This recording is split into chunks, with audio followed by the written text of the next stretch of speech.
So, sawadikap, kapungkap at salam alaikum po dyan mga kabusing at maraming salamat po sa pagtutok po sa aking YouTube channel at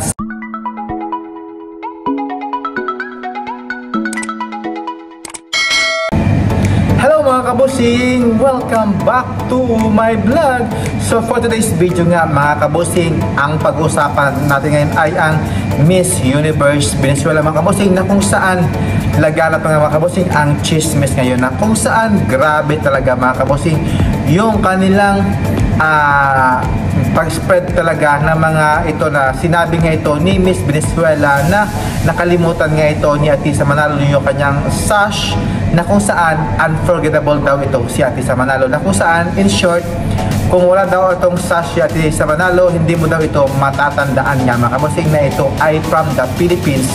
I don't know mga kabusing kung totoo man yan mga kabusing, pero yun nga ang grabe dito, yung kumakalat na chismis nga dito sa mga Facebook page mga kabusing, sa mga vloggers, na yun na nga ang sinabi nila sa kanilang humor nga. At syempre yung unforgettable dahil itong si Atisa Manalo, kasi last time mga kabusing nung nitong araw lang nakalimutan yata ito ni Atisa Manalo yung kanyang sash na Philippines.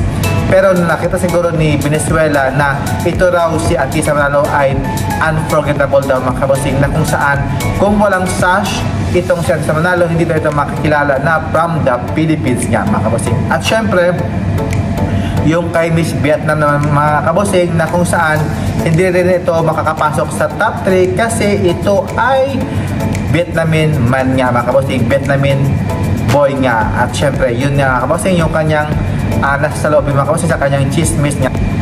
Kung totoo man yan mga kabusing, yung mga spekulasyon mga kabusing na kumakalat sa social media, let's see na lang mga kabusing, sana ay hindi ito totoo mga kabusing. At syempre baka maka-apekto ito sa pambato ng Miss Universe Venezuela. At syempre yung kanilang pagpapatutsada kay Atisa Manalo na hindi ito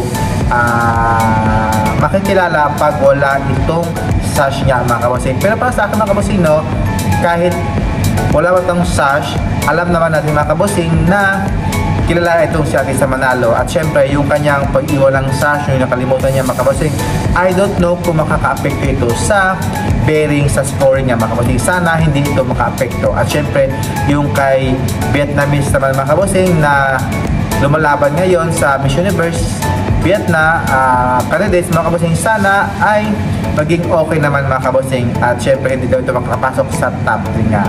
Aside pa naman mga kabusing, si Adam naman mga kabusing ngayon ay in-interview nga ito niya si Atisa Manalo, na kung saan meron siya sinasabi niya mga kabusing na I don't know ito yung kanyang videos niya mga kabusing, na kung saan masyadalo si Adam na meron daw atang nakalimutan ganon or I think something na gamit mga kabusing para sa kanyang laban. Kaya ayan, I don't know kung totoo man yan or dinuloko niya lang yata si Atisa Manalo para lang magkaroon ng maraming views. At syempre para ma-comment naman kung ano yung bala ito ni Atisa Manalo. Kaya maraming salamat mga kabusing, and thank you for watching, and see you in my next vlog. Keep safe po and have a nice day. God bless. Bye bye. Subscribe please.